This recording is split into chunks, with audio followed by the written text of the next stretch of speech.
Hello everyone, welcome to triple S. I hope आप सब अच्छे से होंगे। तो ये लेक्चर नंबर 2 है जहाँ पे हम वाइल्ड लाइफ गार्ड का जो एग्ज़ाम है आपका, इसके अंदर जो टॉपिक्स दिए हुए हैं फॉरेस्ट एंड वाइल्ड लाइफ की, ये जो सेक्शन बी है, इन टॉपिक्स के ऊपर हम एमसीक्यूज कर रहे हैं। पार्ट 1 में हमने types and distribution of forest and wild life ये किया था हमने। अच्छा रिस्पॉन्स आया आप लोगों का। और अब जो इसका लेक्चर नंबर 2 है, इसमें हम बायोडाइवर्सिटी या फिर बायोलॉजिकल डाइवर्सिटी, इसके ऊपर हम एमसीक्यूज करेंगे। और क्योंकि ये टॉपिक बड़ा है, बायोडाइवर्सिटी का टॉपिक बहुत बड़ा है, तो इसको 2 पार्ट्स में किया जाएगा। ये पार्ट 1 है। पार्ट 1 में एमसीक्यूज करेंगे और पार्ट 2 में कुछ और एमसीक्यूज करेंगे और साथ ही साथ पीवाईक्यूज। जैसे कि आपको मालूम होगा, लास्ट लेक्चर जो हमारा हुआ था इसके ऊपर, इस टॉपिक पे, तो वहाँ पे हमने पीवाईक्यूज भी किए थे कि किस तरह से अलग अलग एग्जाम्स में, अलग अलग स्टेट पीसीएस एग्जाम्स में इन टॉपिक्स से क्वेश्चन पूछे गए। उसमें मैंने लगभग 10-10, 15-15 साल पुराने क्वेश्चन भी आपको निकाल कर दिए थे कि देखो इस तरह से इन टॉपिक्स पे क्वेश्चन पूछे जाते हैं, जिससे आपको एक आइडिया लगता है कि किस तरह से हमें आगे अप्रोच करना है। हम जो पढ़ रहे हैं वो सही पढ़ रहे हैं, सही डायरेक्शन में जा रहे हैं या नहीं जा रहे हैं। तो पीवाईक्यूज इसलिए ज़रूरी होते हैं, वरना एमसीक्यूज कोई भी उठा के बना देगा, उसने जो भी पढ़ाया होगा वो आपको बना के पढ़ा देगा, है ना। तो पीवाईक्यूज ज़्यादा इंपॉर्टेंट होते हैं।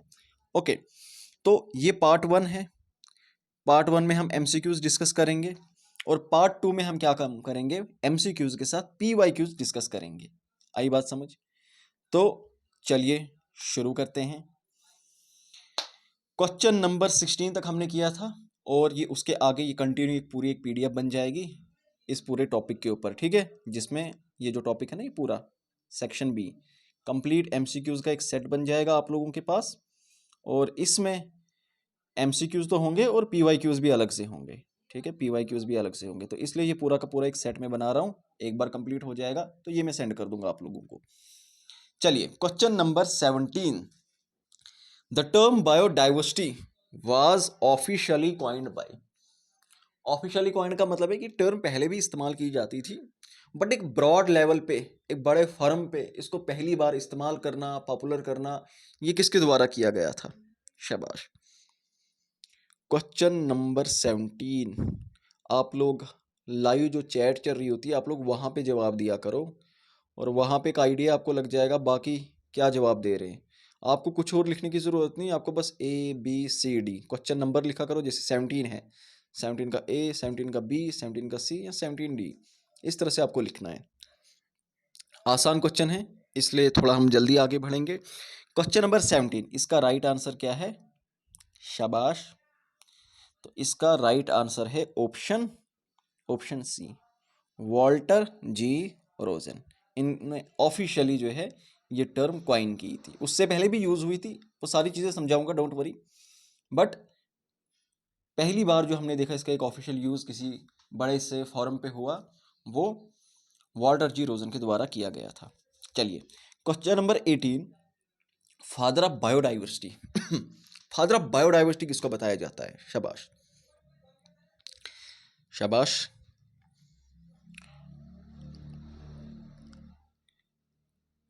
ओके, आप लोग लाइव चैट में जवाब दिया करो।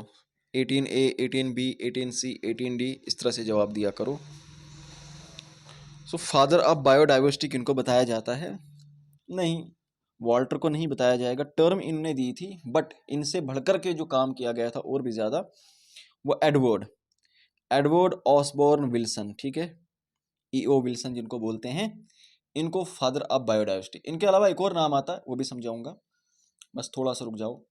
चलिए, question number 19। International day for biodiversity is celebrated on. बताइए भाई, इंटरनेशनल डे ऑन बायोडाइवर्सिटी कब सेलिब्रेट किया जाता है? Question number 19, 19A, 19B, 19C, 19D। And right answer question number 19 का क्या है? Option A. हर साल 22 मई को, ये यूएन की तरफ से, यूनाइटेड नेशंस की तरफ से 22 मई को बायोडाइवर्सिटी डे सेलिब्रेट किया जाता है। अब आपको क्या काम करना है?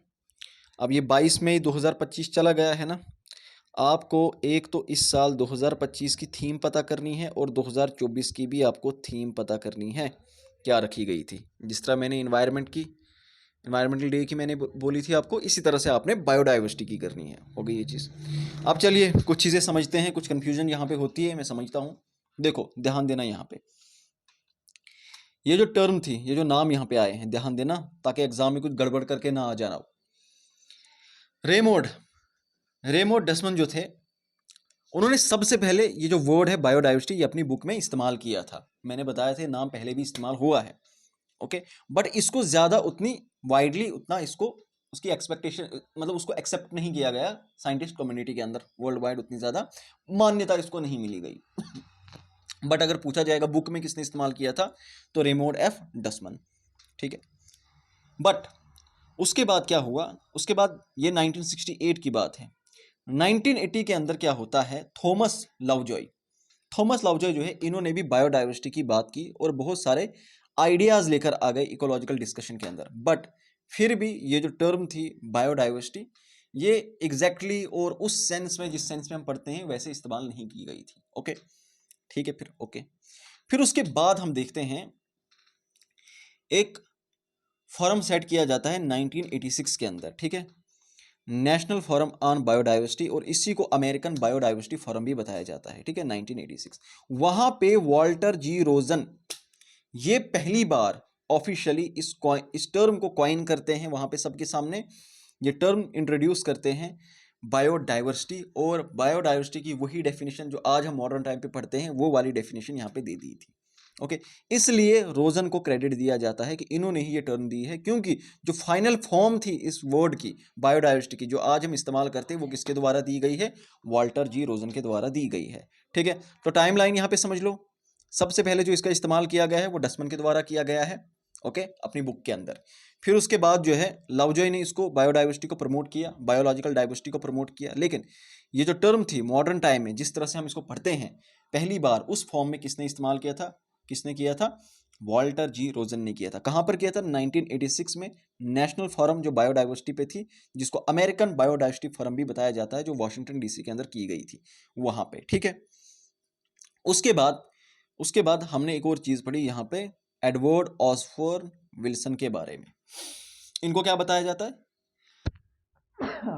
इनको बताया जाता है फादर ऑफ बायोडाइवर्सिटी। क्यों, क्योंकि एडवर्ड विल्सन साहब और जो फ्रांसिस पीटर थे, इन्होंने इसी फॉरम में, यही जो फॉरम चल रही थी ना, इन्होंने यहाँ पे इसको काफ़ी ज़्यादा मतलब इसकी जो प्रोसीडिंग हुई, क्या जब ये फॉरम हुई जहाँ पर वॉल्टर जी रोजन ने इस टर्म को इंट्रोड्यूस किया, बाद में जो इस फॉरम की जो प्रोसीडिंग्स थी, जब उनको अच्छी तरीके से एडिट किया और एक फेमस बुक बना ली, क्या उन्होंने मिलकर एक बड़ी बुक बना ली, उसका नाम ही रखा बायोडाइवर्सिटी बुक का, ठीक है। ये 1988 के अंदर ये कॉन्फ्रेंस कब हुई, 1986 में। फिर फाइनल जो इसका निचोड़ था ना, इस कॉन्फ्रेंस का जो क्रक्स निकल कर आया, उसको एक बुक की शक्ल में इन दोनों ने मिलकर लाया, ओके। और पूरी दुनिया में ये कॉन्सेप्ट क्या हो गया, पॉपुलर हो गया। और इन दोनों में भी जो सबसे ज्यादा मेहनत करने वाले थे वो कौन थे, वो एडवर्ड विल्सन थे। उनके साथ जो थे काम करने वाले फ्रांसिस पीटर थे, लेकिन आप लोग एडवर्ड विल्सन को याद रखना, ओके। तो इसलिए एडवर्ड विल्सन को क्या बताया जाता, इनको बताया जाता है फादर ऑफ बायोडाइवर्सिटी। अब ये सारे डाउट क्लियर हो गए, ये सारे नाम याद रखने पड़ेंगे, क्योंकि आपको मालूम होगा JKSSB कॉन्सेप्ट पे कम, बहुत कम, और इन फैक्ट्स पे ये जो छोटी छोटी निटिग्रिटीज होती हैं इन पे ज़्यादा फोकस करती है। फिर बच्चे बोलते हैं ये तो पढ़ा ही नहीं हमने, कौन सी किताब में था, कहीं नहीं है, और दिखाओ इतनी सारी इन्फॉर्मेशन नहीं मिलती है किसी एक बुक में, ओके। अब एक और चीज़ यहाँ पे जान लो, यही नहीं अभी तो और देखो, ठीक है। तो ये नोट्स की मैंने डायरेक्ट यहाँ पे स्लाइड डाली है जो मैंने क्लास में पढ़ाया था। ये टर्म वॉल्टर जी रोजन 1985, ठीक है, Edward Wilson father of biodiversity, और जो मैंने बताया था एक और नाम आता है नॉर्मन मेयर्स का, नॉर्मन मेयर्स को भी फादर ऑफ बायोडाइवर्सिटी बताया जाता है। In case Edward Wilson mayor नहीं होंगे, ठीक है, तो आप किसके साथ जाओगे, नॉर्मन मेयर्स के साथ चले जाना। आई बात समझ, इस चीज़ का ख्याल रखना। चलिए हो गई ये चीज़। तो हमने कितनी चीज़ें की, 1 2 3 3 क्वेश्चन हो गए। चलिए क्वेश्चन नंबर 20 मैं आपके लिए डिक्टेट कर देता हूँ। क्या बता रहा, the process of searching for and discovering new products derived from biological resources such as plant, animal, microorganism for commercial purposes is known as।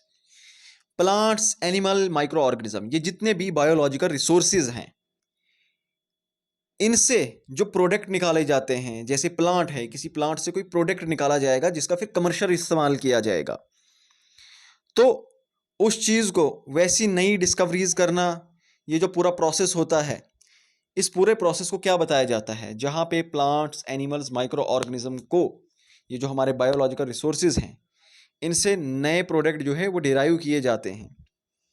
किसके लिए? कमर्शियल पर्पस के लिए, बिजनेसेस के लिए। तो ये जो प्रोसेस होता है सारा, इस प्रोसेस को क्या बताया जाता है? शाबाश, पढ़ा है, ये टर्म्स पढ़ी हैं, ये टर्म्स पढ़ी हैं आपने। Bio prospecting, bio resourcing, bio commercialisation, bio exploitation. तो यहाँ पे क्या आ जाएगा? What is the most appropriate answer?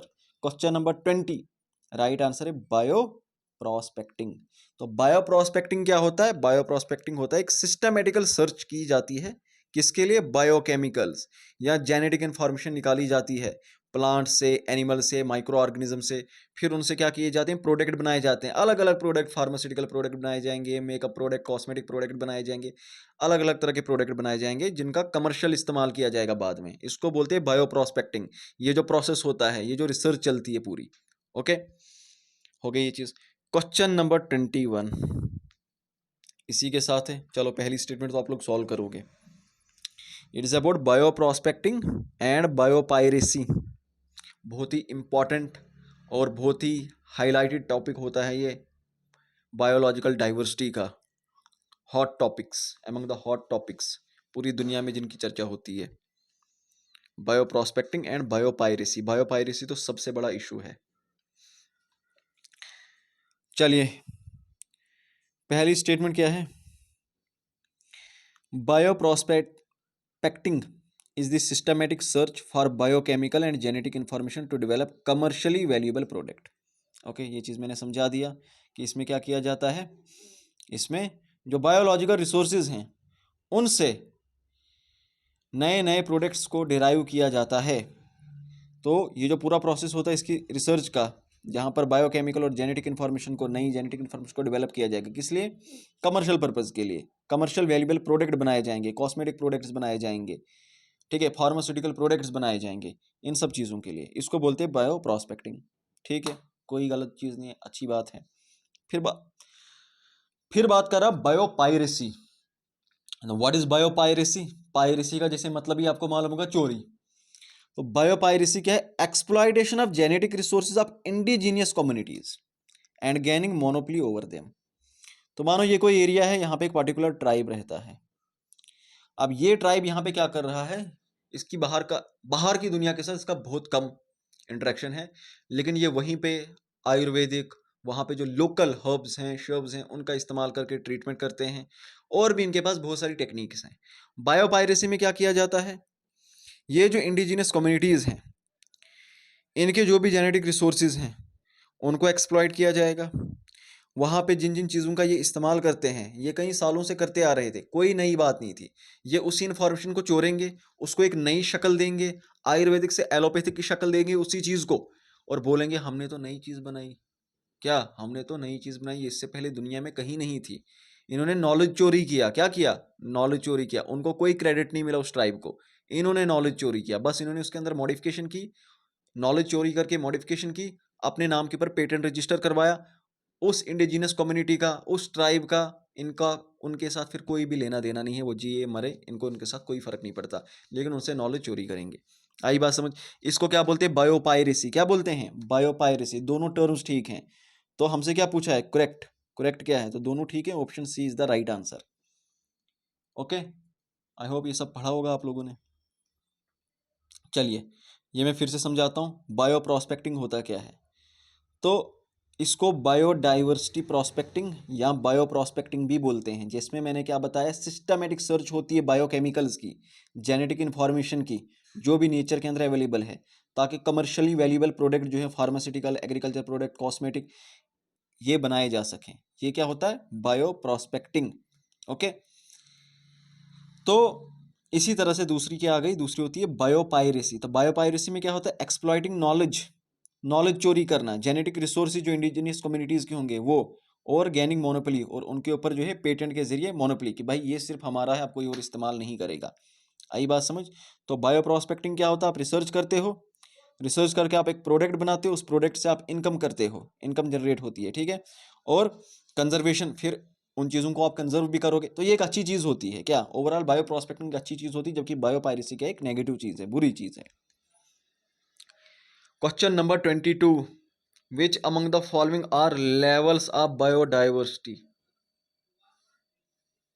Levels of biodiversity, चलिए शाबाश, जवाब दीजिए। लेवल सबके निकलेंगे, सही से जवाब दो लाइव चैट के अंदर। बहुत बढ़िया, शाबाश शाबाश। सब लोग जवाब दिया करो, सब लोग पार्टिसिपेट किया करो, क्योंकि देखो मैं आपको एक साइकोलॉजिकल ट्रिक, कुछ लोग बहुत ईगोइस्टिक होते हैं, कहते हैं क्या करेंगे चैट करके। एक साइकोलॉजिकल ट्रिक होती है, जब आप जवाब देते हो, चाहे आपने गलत जवाब दिया, बट जब यहाँ से सही जवाब सुनोगे वो कभी आपको नहीं भूलेगा। चुपचाप करके सुन होकर सुनने बैठ जाओगे, कहोगे खुद ही सुन लेंगे, याद हो जाएगा, उसके चांसेस कम होते हैं याद होने के। और जवाब, गलत जवाब देकर सही जवाब सुनना, वो ज़्यादा जल्दी याद रहती है चीज़, और ज़्यादा लंबे टाइम तक याद रहती है। क्वेश्चन नंबर 22, यहाँ पर हमसे क्या पूछा? बायोडाइवर्सिटी के लेवल क्या हैं, बायोडाइवर्सिटी को कितने लेवल्स पे हम स्टडी करते हैं। तो आपको मालूम होना चाहिए बायोडाइवर्सिटी को 3 लेवल पे स्टडी करते हैं। यहाँ तो पूरे के पूरे के इकोसिस्टम को स्टडी किया जाएगा, वहाँ पे किस किस तरह की बायोडाइवर्सिटी है। यहाँ तो किसी स्पीशी को, पार्टिकुलर स्पीशी को पकड़ा जाएगा, यहाँ अलग अलग स्पीशीज को पकड़ा जाएगा, स्पीशीज लेवल पे जाके बायोडाइवर्सिटी को स्टडी करोगे, या फिर जेनेटिक लेवल पे बायोडाइवर्सिटी को स्टडी करते हो आप, है ना। तो 3 लेवल होते हैं, इकोसिस्टम, स्पीशीज, जेनेटिक। ओके, अब ये जो इकोसिस्टम होता है इसको क्या बोलते हैं? इसको हैबिटेट भी बोलते हैं। इसमें मैं क्या काम करूंगा कि भाई ये एक पूरा का पूरा एरिया है, इसमें मैं अलग अलग चीज़ों को स्टडी करूंगा। मैं इस पॉन्ड की स्टडी कर सकता हूँ, ओके। मैं यहाँ पे जो हर्ब शर्ब्स हैं इनकी स्टडी करूंगा कि यहाँ पे कौन कौन से ऑर्गेनिजम्स हैं, ओके। मैं यहाँ पे पास में जो टेरेस्ट्राइल एरिया है, टेरेस्ट्राइल लैंड है, उसकी स्टडी करूंगा, या फिर मार्शी लैंड है यहाँ पे, उसकी स्टडी करूंगा, ओके। तो हैबिटेट लेवल, इकोसिस्टम लेवल पे स्टडी हो सकती है। इसके अलावा किस पे होती है? इसके अलावा स्पीशीज, स्पीशीज के लेवल पे बायोडाइवर्सिटी को स्टडी किया जाता है। स्पीशीज का लेवल है अलग अलग स्पीशीज, ओके। आप घोड़ों की स्टडी करोगे, आप गधों की स्टडी करोगे, आप कुत्तों की स्टडी करोगे, आप बिल्लियों की स्टडी करोगे, आप भेड़ बकरी इनकी स्टडी करोगे। ये क्या है? स्पीशीज है ना। तो इनकी स्टडी करोगे, हम बोलेंगे आप क्या कर रहे हो? आप बायोडाइवर्सिटी को स्पीशीज लेवल पे स्टडी कर रहे हो, ठीक है। लेकिन इसी तरह से एक और होती है जेनेटिक डाइवर्सिटी। जेनेटिक डाइवर्सिटी का मतलब क्या है? सेम स्पीशीज हैं, स्पीशी अलग अलग नहीं। जैसे यहाँ पे अलग अलग स्पीशी थी, क्या यहाँ पे अलग अलग स्पीशी थी, यहाँ पे स्पीशी सेम है। जैसे कि सभी डॉग्स हैं, जैसे मान लो सभी ह्यूमंस हैं, क्या सभी ह्यूमंस हैं, ह्यूमन सब हैं, होमोसेपियन है, ठीक है ना, सेम स्पीशी है होमोसेपियन। होमोसेपियन में आप देखते हो यूरोपियन लोग, उनके बाल थोड़े गोल्डन गोल्डन कलर के होते हैं, स्किन स्किन कलर वाइट होता है बहुत ज्यादा। वहीं पे आप एक अफ्रीकन को देखो, अफ्रीकन को आप देखोगे, जब भी मैं आपको बोलूंगा अफ्रीकन, आपके माइंड के अंदर क्या आएगा? एक लंबा चौड़ा हट्टा कट्टा काले रंग का आदमी आएगा, है ना, यही इमेज बनती है। वहीं पे अगर मैं आपको बोलूंगा चाइनीज, जापानीज, इंडोनेशियन, या वियतनाम, लाओस, कंबोडिया, सिंगापुर, इन कंट्रीज के नाम लूंगा, आपकी आंखों में कैसी शक्ल आएगी? आपकी आंखों में कैसी शक्ल आएगी? किस इंसान की शक्ल आएगी? उसकी थोड़ी छोटी छोटी आंखें होंगी, है ना, इस तरह की शक्ल आएगी, जैसे चाइनीज लोग होते हैं, यही शक्ल आएगी। तो इंसान वो भी है, सेम स्पीशी है, ठीक है, सेम स्पीशी है, बट आप देखते हो physical appearance, external makeup different है, आईज की शेप डिफरेंट है, स्किन कलर डिफरेंट है, बालों का कलर डिफरेंट है। तो यूरोपियन और अफ्रीकन कितने डिफरेंट है। जहां पे मैं आपको इंडियन बोलूंगा तो इंडियन आपको कैसा दिखाई देगा? आम में बोलूंगा एक इंडियन के बारे में सोचो, आपको पूरी तरह से वो ब्लैक नहीं दिखेगा, थोड़ा ब्राउन दिखेगा, क्या ब्राउन स्किन वाला दिखेगा। और ठीक है, फिजिक उसकी उतनी भी स्ट्रांग, जिस तरह से अफ्रीकन जीन्स होते हैं, अफ्रीकन आप देखोगे लोग, तो वो उतना ज़्यादा नहीं, थोड़ा सा आपको माइंड में आएगा, अच्छा थोड़ा सा पेट बाहर होगा, है ना, सर पे बाल थोड़े से कम होंगे, इस तरह की एक इमेज आती है माइंड में, है ना।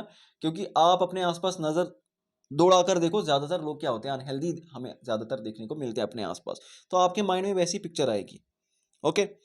तो ये सब कुछ क्या है? ये सब के सब इंसान हैं, they are all human beings, same species है, बट यहाँ पे क्या हो रहा है?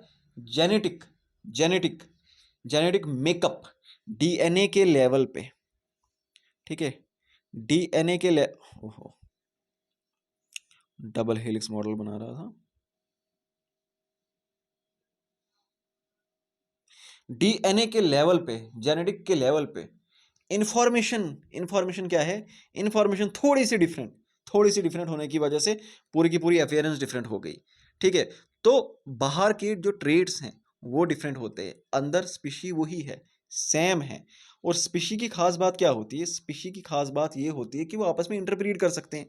चाहे एक अफ्रीकन इंसान और एक यूरोपियन इंसान आपस में मीटिंग करे, सामने इंसान का ही बच्चा पैदा होगा, फर्टाइल होगा वो, ओके। लेकिन फीचर्स क्या होते हैं, फीचर्स अलग, अफ्रीका के लोग अलग। अब ये क्यों होते हैं, क्या होता है ऐसा, वो यहाँ पे डिस्कस नहीं करना, बस मैं समझाना चाहता था जेनेटिक डाइवर्सिटी क्या होती है। जैसे डॉग्स में देखो, लेब्राडोर, जर्मन शेफर्ड, हस्की, और इतने सारे अलग अलग नाम हैं, गोल्डन रिट्राइवर वगैरह वगैरह, अलग अलग किस्म के हमें देखने को मिलते हैं। सारे कुत्ते होंगे लेकिन अलग अलग होंगे, एक्सटर्नल ट्रेट्स क्या होंगे, अलग अलग हमें देखने को मिलते हैं। स्पीशी सेम है, हो गई ये चीज़। तो बायोडाइवर्सिटी को 3 लेवल पे स्टडी किया जाता है। उसके बाद क्वेश्चन नंबर 23 देखो, which among the following are essential feature of species, ये मैंने बता भी दिया, चलो इसका जवाब दो। शाबाश। क्वेश्चन नंबर 23,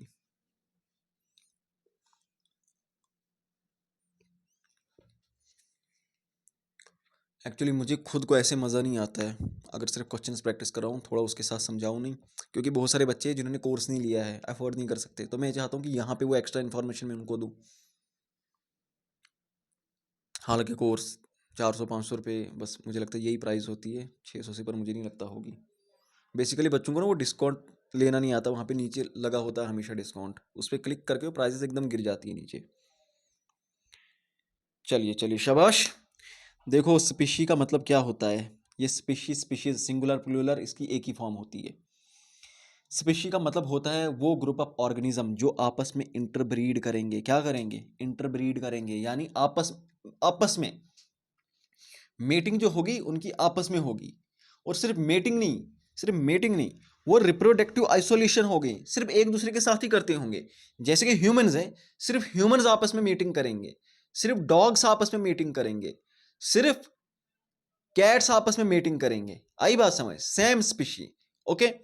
तो ये क्या होती है, रिप्रोडक्टिव आइसोलेशन होती है, इंटरब्रीड करते हैं। इंटरब्रीड का मतलब क्या है, जब वो कोर्स करेंगे, जब क्रॉस किया जाएगा, जब सेम स्पीशी जब मेटिंग होगी, तो जो ऑफस्प्रिंग पैदा होगा ना, वो फर्टाइल होगा। क्या होगा, वो फर्टाइल होगा।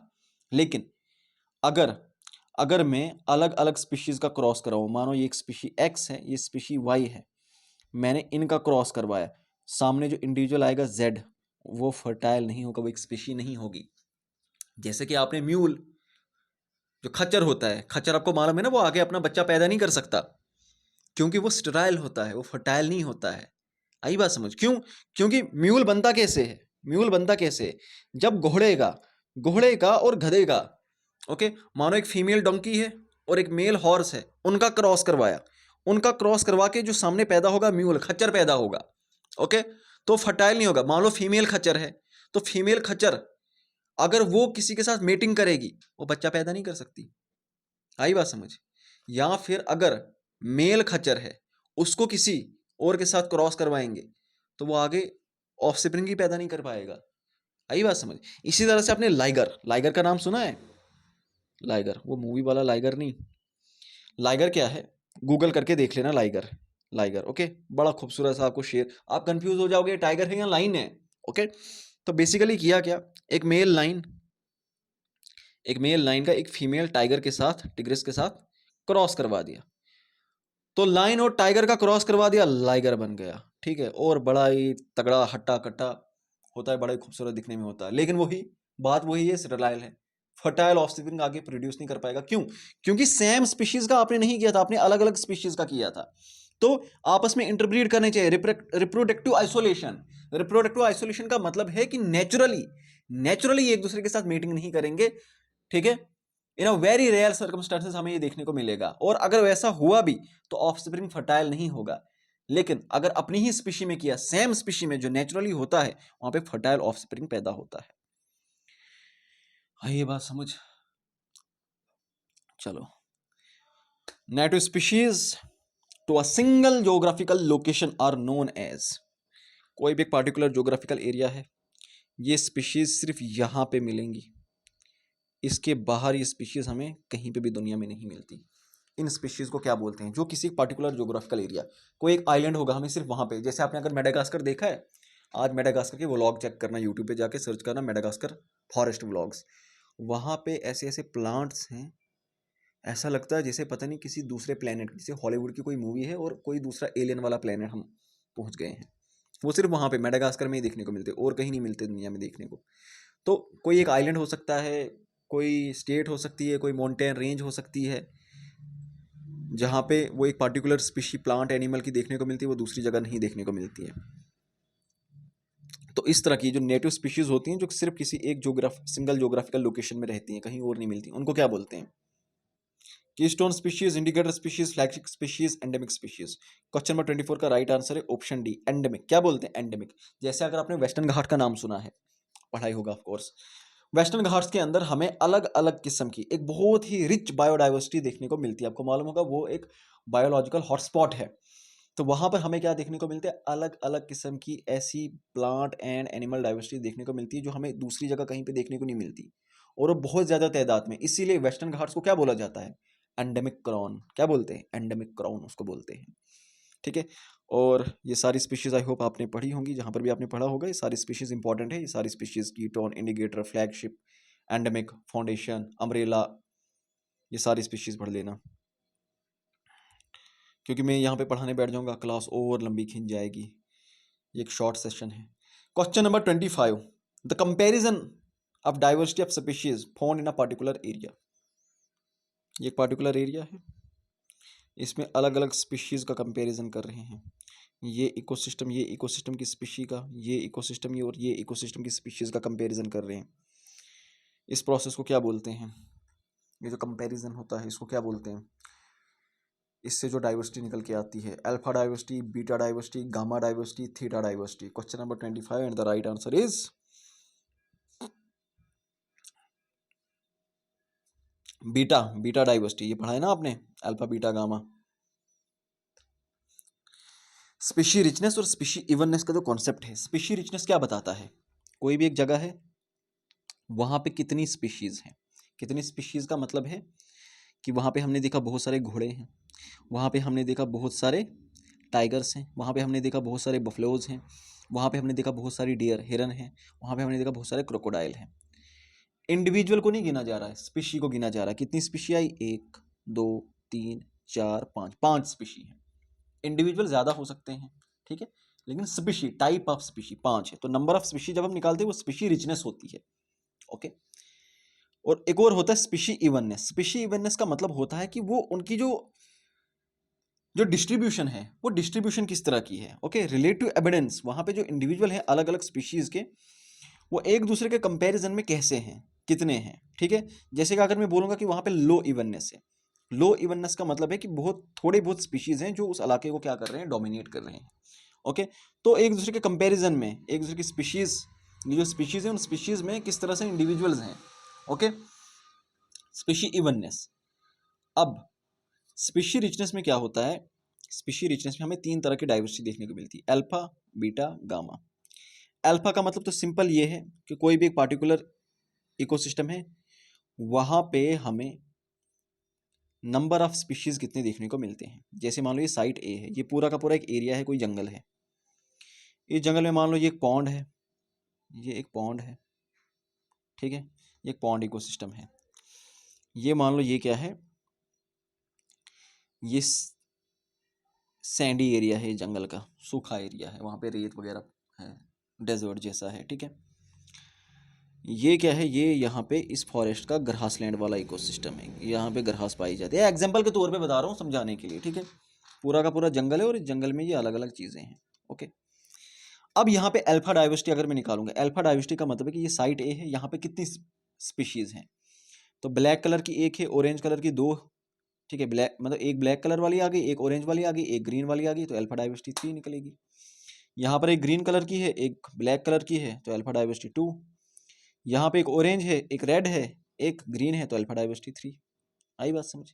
लेकिन मैंने सवाल पूछा था बीटा। बीटा में क्या करते हैं, कंपेयर करते हैं दोनों का।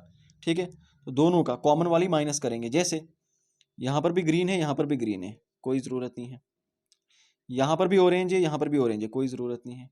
ठीक है, फिर एक्स्ट्रा क्या आ गया, एक्स्ट्रा रेड आ गया जो इसके पास नहीं है, ए के पास। यहाँ पर एक्स्ट्रा ब्लैक क्या है, ब्लैक है जो बी के पास नहीं है, तो क्या आ जाएगा, बीटा डाइवर्सिटी 2 निकल कर आ जाएगी। दोनों का कंपैरिजन किया, देखो ये इधर भी था, इधर भी था, इसको नहीं लिया, ये इधर भी था, इधर था, इसको नहीं लिया। ब्लैक यहाँ है ए के पास, बी के पास नहीं है, इसको इंक्लूड करेंगे। रेड बी के पास है, ए के पास नहीं, इसको इंक्लूड करेंगे। ये होती है बीटा डाइवर्सिटी। ठीक है, चलिए question number 26। The general pattern where species richness, अभी समझाया, species richness number of species tends to be higher near the equator and decrease towards the pole is known as। यानी कि इसका मतलब ये है कि अगर आप नॉर्मली ऑब्जर्व करोगे, ये हमारा इक्वेटर है, ये नॉर्थ पोल, ये साउथ पोल। जैसे जैसे हम नॉर्थ पोल से आते हैं इक्वेटर की तरफ, या साउथ पोल से आते हैं इक्वेटर की तरफ, बायोडाइवर्सिटी बढ़ती जाती है, पॉपुलेशन बढ़ती जाती है। ठीक है, साउथ पोल में लगभग कोई भी हमें देखने को नहीं मिलता, नॉर्थ पोल में भी लगभग हमें कोई देखने को नहीं मिलता। कहीं पे इक्का दुक्का जाके नॉर्थ पोल के अंदर हमें पोलर बियर देखने को मिलेगा, कुछ सील्स देखने को मिलेंगी, कुछ पेंगुइन्स देखने को मिलेंगी। लेकिन जितनी ज़्यादा बायोडाइवर्सिटी ये ट्रॉपिक ऑफ कैंसर से लेकर ट्रॉपिक ऑफ कैप्रिकॉर्न के बीच में है, ये जो पूरा जोन है जिसको टॉरेड जोन बोलते हैं, इतनी ज़्यादा हमें कहीं देखने को नहीं मिलती है। तो जैसे जैसे नॉर्थ पोल से साउथ पोल की तरफ आएंगे, या साउथ पोल से नॉर्थ पोल से इक्वेटर की तरफ आएंगे, या साउथ पोल से इक्वेटर की तरफ, बायोडाइवर्सिटी बढ़ती है। तो इसको क्या बोला जाता है, कौन सी टर्म इस चीज़ के लिए यूज़ की जाती है, जो पैटर्न हमें देखने को मिलता है, इसको क्या बोलते हैं? इकोसलाइन स्लोप इसको बोला जाता है, इक्वेटोरियल डाइवर्सिटी पैटर्न इसको बोलते हैं, जर्नल डाइवर्सिटी पैटर्न इसको बोलते हैं, या फिर लैटिट्यूडनल डाइवर्सिटी पैटर्न इसको बोलते हैं। शाबाश, इसको क्या बोलते हैं? क्वेश्चन नंबर 26 का राइट आंसर है, क्लास लंबी हो रही, मैं जवाब दे देता हूँ। इसका राइट आंसर है option D, latitudinal diversity gradient. Latitudinal diversity gradient क्या बोलता है कि नॉर्थ पोल में बहुत कम पॉपुलेशन, साउथ पोल में बहुत कम, लेकिन जैसे जैसे इक्वेटर की तरफ आते हैं पॉपुलेशन बढ़ रही है, देखो बढ़ रही है, बढ़ रही है, बढ़ रही है, और फिर जैसे आप में और ऊपर जाओगे ये और कम हो जाएगी, और कम हो जाएगी। इसको बोले लैटिट्यूडनल डाइवर्सिटी ग्रेडियंट। ओके, तो ये patterns of biodiversity, I hope आपने जिनके पास भी पढ़ा होगा, मेरे अलावा किसी और के पास पढ़ा है, ये टॉपिक उनने पढ़ाया होगा कि ये बायोडाइवर्सिटी ग्रेडियंट क्या होती है। इसके अंदर हमें ये अलग अलग latitudinal diversity gradient, altitudinal diversity gradient, species area relationship, ये चीज़ें उन्होंने आपको समझाई होंगी। ओके, चलिए, the fundamental source of biodiversity. Biodiversity तो समझ आ गया ना क्या है, variety of plants, animals, micro organism, ये सब कुछ है बायोडाइवर्सिटी, अलग अलग वैरायटी के जीव जंतु। लेकिन फंडामेंटल सोर्स, अल्टीमेट सोर्स क्या है? कोई भी बायोडाइवर्सिटी बन रही है, अलग अलग ऑर्गेनिजम्स आ रहे हैं, तो क्या है, क्या सोर्स है इसका? शाबाश, पढ़ा है पहले, ये तो बोलो पढ़ाया है, पढ़ा है किसी ने, ये पढ़ाया आपको? म्यूटेशन कैसे होती है, इवोल्यूशन कैसे हुई, जेनेटिक ड्रिफ्ट, जीन ट्रांसफर, ये चीजें पढ़ी? शाबाश। फंडामेंटल सोर्स ऑफ बायोडाइवर्सिटी, या फिर इसको अल्टीमेट सोर्स ऑफ बायोडाइवर्सिटी भी बोलते हैं। शुरुआत यहीं से होती है, ये है पहला प्राइमरी स्टेप, तो यही है, इसके बाद बाकी चीजें होंगी। कौन है, समझ गए होंगे अभी तक?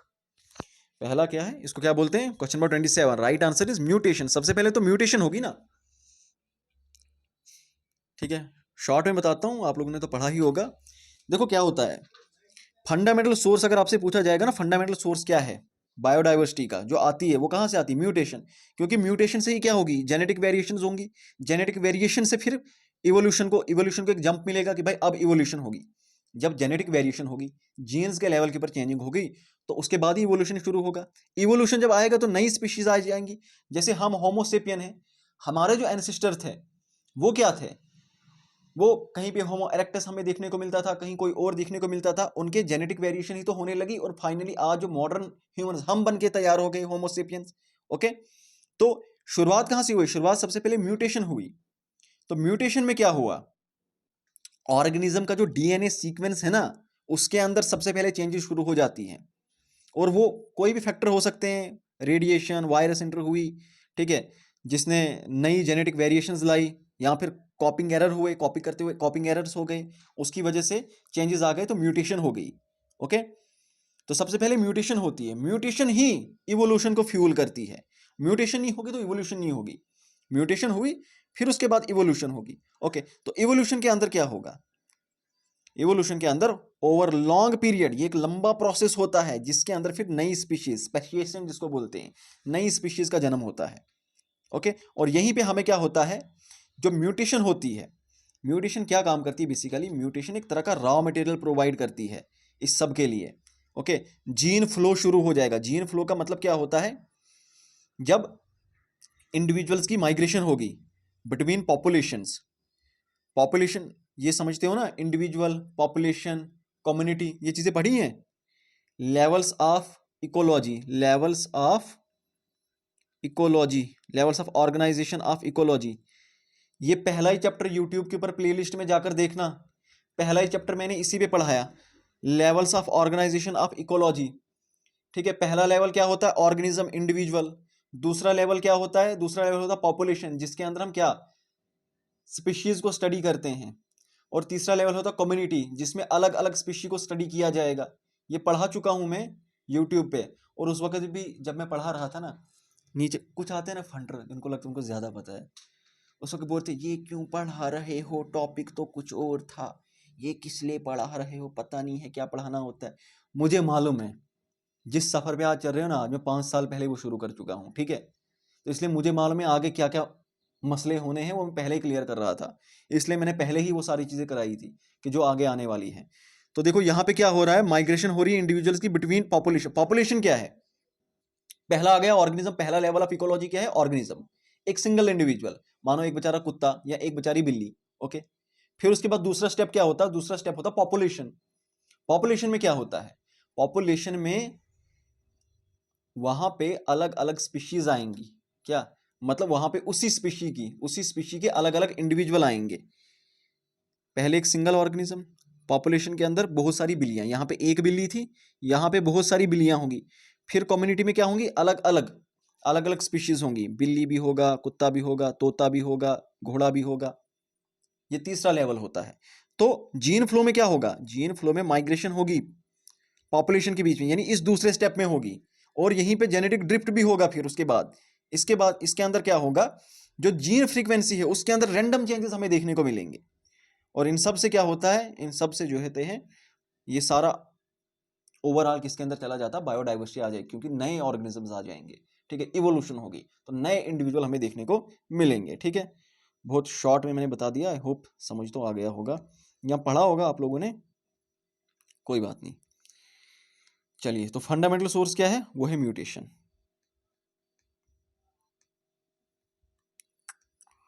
ओके, चलो question number 28, according to Simpson diversity index, और ख्याल रखना डी फॉर्म की यहाँ पे बात हो रही है,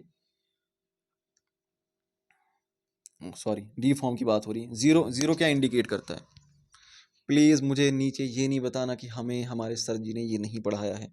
आपने अगर मेरे अलावा किसी और के पास पढ़ा है तो मुझे ये नहीं बताना कि हमने नहीं पढ़ा है। क्या आपने सिम्पसन डाइवर्सिटी इंडेक्स पढ़ा है, डी फॉर्म, D1 फॉर्म, ये पढ़ी हैं चीज़ें, किसने पढ़ी हैं ये चीज़ें, पढ़ी हैं जो मैं पढ़ा रहा हूँ। एग्ज़ाम देने जा रहे हो, आप लोगों ने अच्छे से तैयारी की है, या ऐसे कुछ भी, क्या नाम है उस बुक का, शंकर IAS की बुक उठाई और पढ़नी शुरू कर दी, या फिर यूट्यूब पे लेक्चर देख लिया, पढ़ना शुरू कर दिया। बताओ, डी फॉर्म की बात हो रही है, D1 नहीं देखना है, मैंने डाल दिया यहाँ पे, डी फॉर्म की बात हो रही है। बताओ डी फॉर्म में जीरो क्या इंडिकेट करता है सिम्पसन डाइवर्सिटी इंडेक्स के अंदर,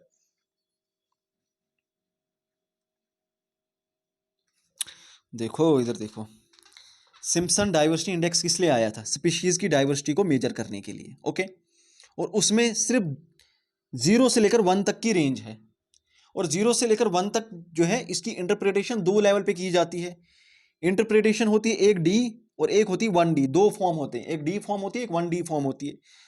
अगर डी की बात करूं, डी में 0 क्या इंडिकेट करता है, इनफिनाइट डाइवर्सिटी, क्या कि वहां पे क्या है, वेरी डाइवर्स कम्युनिटी। अभी मैंने कम्युनिटी का मतलब समझाया था। पहला लेवल क्या है, ऑर्गेनिज्म सिंगल, एक बिल्ली। दूसरा लेवल क्या है? दूसरा लेवल है पॉपुलेशन, 5-6 बिल्लियां। तीसरा लेवल है फिर कम्युनिटी, बिल्ली, कुत्ता, तोता, घोड़ा, ठीक है। इसके अंदर अलग अलग स्पीशीज आएंगी। तो very diverse community, community diverse है, अलग अलग स्पीशीज हैं, ठीक है ना। ऑल स्पीशीज इक्वली अबंडेंट, ऐसा नहीं कि कुत्ते बहुत ज्यादा हैं बिल्लियां बहुत ज्यादा, लगभग लगभग सबका रेशो क्या है? सेम है। तो उसको इसने क्या बोला? इन्फिनाइट डाइवर्सिटी है, 0। ओके। और 1 क्या रिप्रेजेंट करता है? No diversity. मोनोकल्चर बोला है इसको, क्या बोला है? मोनोकल्चर। सिर्फ एक स्पीशी ही प्रेजेंट है, एक स्पीशी ही वहां पे। जैसे मान लो कोई एक तालाब है बहुत एक जंगल के बीच में, वहां पे हमने देखा वहां पे क्या है? वहां पे सिर्फ क्रोकोडाइल्स हैं, ठीक है। 1 को रिप्रेजेंट करेगा। लेकिन ये कौन सी इंटरप्रिटेशन हो रही है? डी इंटरप्रिटेशन हो रही है। 1D, अगर 1D में जाऊं मैं, 1D में उसने क्या बोला? 0 क्या है?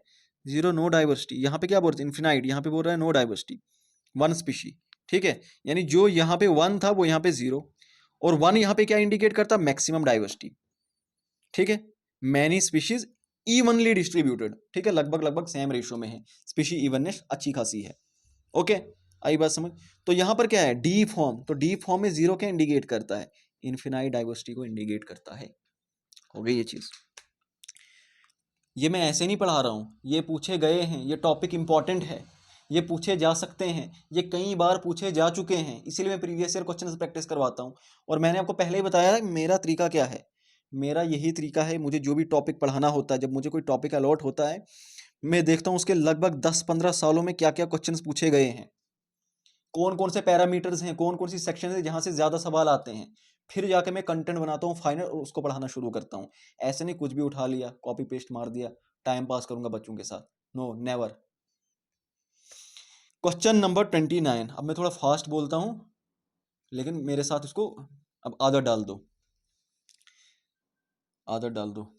और जो रिकॉर्डेड बाद में देख रहे हैं वो लोग थोड़ी स्पीड कम कर सकते हो, बट मैं सच बताऊं, आदत डाल दो। मैं खुद जब मुझे कोई लेक्चर देखना होता है मैं 2x पे देखता हूँ। मेरे पास यूट्यूब प्रीमियम है, मैं उसको 3x पे भी लेके जाता हूँ कभी कभी। और ये मैं ज़्यादा करता हूँ यूट्यूब में, इसीलिए इस्तेमाल करता हूँ जब मुझे एडिटोरियल्स पढ़ने होते हैं। The Hindu, Indian express. Question number 29। A dash dash species is an organism selected for conservation effort that by protecting its large and often extensive habitat indirectly, इसमें सबसे इंपॉर्टेंट चीज ये है कि indirectly provide protection for a wide array of other species that share that habitat। ये species अगर नहीं की, ये कर लेना बहुत इंपॉर्टेंट है। Flagship species, fundament foundation species, invasive alien species, umbrella species, indicator species, keystone species, ये सारी स्पीशीज कर लेना है। कौन सी है? Option D umbrella. अम्ब्रेला में क्या होता है ना, एक की मदद करते हैं लेकिन उसकी वजह से उसकी छत्र छाया में बाकी की भी मदद हो जाती है। जैसे हमने टाइगर रिजर्व बना लिया, क्या मान लो टाइगर रिजर्व बना लिया, तो टाइगर में हमारा ब्रांड एम्बेसडर कौन था? बंगाल टाइगर। ओके, उसको इंडिकेटर स्पीशी बोलते हैं जब किसी को आप ब्रांड एम्बेसडर बना देते हो, इंडिकेटर स्पीशी, ठीक है। तो हमने प्रोजेक्ट चलाया कि भाई हमने यहाँ पे इस पार्टिकुलर नेशनल पार्क के अंदर, इस पार्टिकुलर नेशनल पार्क के अंदर, जैसे नेशनल पार्क हमने कौन सी बनाई? सुंदरबन नेशनल पार्क हमने वेस्ट बंगाल में बनाई। प्राइमरी पर्पस क्या था? प्राइमरी पर्पस था रॉयल बंगाल टाइगर को बचाना। लेकिन वहां पे जो प्रोटेक्शन मिलने लगी, क्या सिर्फ रॉयल बंगाल टाइगर को? वहां पे बाकी को प्रोटेक्शन नहीं मिलेगी। फिर टाइगर, रॉयल बंगाल टाइगर की वजह से बाकियों को भी प्रोटेक्शन मिली, क्योंकि पूरा का पूरा एरिया नेशनल पार्क डिक्लेयर कर दिया। तो इस तरह की स्पीशी को, इस तरह की स्पीशी को क्या बोलते हैं? इनको अम्ब्रेला स्पीशी बोलते हैं। क्या बोलते हैं? अम्ब्रेला स्पीशी, जिनकी छत्र छाया के अंदर फिर बाकियों को भी प्रोटेक्शन मिलती है। ओके, बड़ा इंटरेस्टिंग कॉन्सेप्ट है। Last question, question number 30। Very very famous book, important books मैंने करवाई है ना, ये इंपॉर्टेंट बुक का नाम बताओ। द बुक का नाम है टुमारोज बायोडाइवर्सिटी। ये किसने लिखी है? ऑप्शन ध्यान से पढ़ना, हो सकता है आप जवाब दो। Option A professor Joginder Singh, option B doctor Mashhoor Gulati, option C doctor Salim Ali, option D Vandana Shiva. हंस क्यों रहे हो? हंस क्यों रहे हो? कुछ पकड़ा? कोई चीज नोटिस की? कोई चीज नोटिस की? शाबाश, बताओ, सिर्फ हंसो नहीं, जवाब दो। Question number 30। एटलीस्ट मेरे स्टूडेंट्स गलत जवाब नहीं देना प्लीज, बहुत अच्छे से पढ़ाया है। क्वेश्चन नंबर 30 ऑप्शन डी, वंदना शिवाजी। वंदना शिवाजी जो है, इन्होंने ये बुक लिखी है टुमारोज बायोडाइवर्सिटी। और टुमारोज बायोडाइवर्सिटी के अंदर इन्होंने किस चीज़ के ऊपर फोकस किया है? सीड सॉवरेनिटी के ऊपर फोकस किया है। ग्रीन रिवोल्यूशन को इन्होंने क्रिटिसाइज किया है और ये कहा था ग्रीन रिवोल्यूशन की वजह से ये सारी प्रॉब्लम, इंडिजीनियस सीड वैराइटीज खत्म हुई, सॉइल डिग्रेडेशन हुआ, वाटर डिप्लीशन हुआ, केमिकल इनपुट बढ़ गया। ओके, और बायोपायरेसी की भी बात, जो अभी मैंने बायोपायरेसी बताई आपको, बायोपायरेसी की बात भी इस बुक के अंदर की गई है। ओके, तो ये हैं वंदना शिवाजी, फीमेल, उन्होंने जो है टुमारोज बायोडाइवर्सिटी ये बुक लिखी है। तो ये पूरा कोर्स है जहां पर ये डिटेल्ड लेक्चर आपको मिल जाएंगे इसके हर एक टॉपिक के मेरे द्वारा, और ये A4 साइज नोट्स आपको मिल जाएंगे, ये एक पेज है इतना, ठीक है। और हर एक टॉपिक के एंड पे फिर ये प्रीवियस ईयर क्वेश्चंस की सेट आपको मिल जाएंगे, जिससे आपको आइडिया लगेगा पढ़ रहे हैं, ठीक पढ़ रहे हैं, और प्रैक्टिस कर पाओगे, इन क्वेश्चंस को प्रैक्टिस कर पाओगे। ओके, तो आपको क्या काम करना है, प्ले स्टोर पे जाना है, ये SSS की ऐप डाउनलोड करो, वहाँ पे जाओ, अगर इनकेस कोई दिक्कत होती है इस नंबर पे आप व्हाट्सएप करो। तो यहाँ पे वीडियो क्लासेस हैं, डाउट सेशन होंगे, PDFs मिल जाएंगी, टेस्ट सीरीज प्रॉपर तरीके से यहाँ पे होती है। टेस्ट सीरीज का बेनिफिट यही होता है, अपना रैंक इंसान को पता लगता है कि मान लो 30 पोस्ट हैं, 30 पोस्ट में 500 बच्चों ने अगर टेस्ट सीरीज दी, मेरा रैंक क्या आ रहा है, कहीं 200-300 तो नहीं आ रहा, मैं कहीं 14, 15, 16, 17 पे स्टैंड कर रहा हूँ या नहीं कर रहा हूँ, ये पता लगता है टेस्ट सीरीज के अंदर, इसलिए टेस्ट सीरीज ज़रूरी होती है। दूसरा, प्रेशर कम होता है। कोई दिक्कत होती है मुझे यहाँ पे ईमेल करना, यहाँ पे चैट खुली होती है, यहाँ पर आप मुझे ज्वाइन करना, और इम्पोर्टेंट अपडेट्स यहाँ पे मैं शेयर करता हूँ। तो आज के लिए इतना काफ़ी है। ये पार्ट 1 था, इसका पार्ट 2 आएगा बायोडाइवर्सिटी के ही ऊपर, क्योंकि बायोडाइवर्सिटी के ऊपर अभी तो मैंने national parks, biosphere reserve, community conservation reserve, ये सारी चीज़ें मैंने अभी की नहीं। अभी पार्ट 2 इसके अंदर आएगा, जिसके अंदर और भी चीज़ें हमने करनी है। तो नोट्स को अच्छे से रिवाइज करना, और रिवाइज करके आया करो यहाँ पे क्लास में, जो नोट्स सेंड किए हैं उनको अच्छे से रिवाइज करो, प्रिंट आउट निकाल लेना। कुछ बच्चों ने अभी तक प्रिंट आउट नहीं निकाला, ये कौन सी बात है? आप इतने सीरियस हो एग्जाम को लेकर, अभी तक प्रिंट आउट नहीं निकाला है? ज़रा कंटेंट देखा आपने, उसका कोई कंपैरिजन है? इट्स सो वैल्यूएबल, इतनी रिसर्च करके कंटेंट बनाया है, इतनी रिपोर्ट्स उसके अंदर मैंने इस्तेमाल की हैं, तो उसका प्रिंट आउट निकालो अच्छी से। और एक तो मैंने A4 साइज बनाया है, उससे इतना बेनिफिट होता है आप लोगों को, एक पेज के ऊपर 6-6 स्लाइड्स आती हैं, और प्रिंट की कॉस्ट भी कम पड़ जाती है उससे आपको। तो प्रिंट आउट निकालो और यहाँ पे तैयार होकर आया करो क्लास में, ठीक है। आज के लिए इतना ही, मिलते हैं नेक्स्ट क्लास में, इजाज़त दीजिए। Thank you so much, bye bye and take care.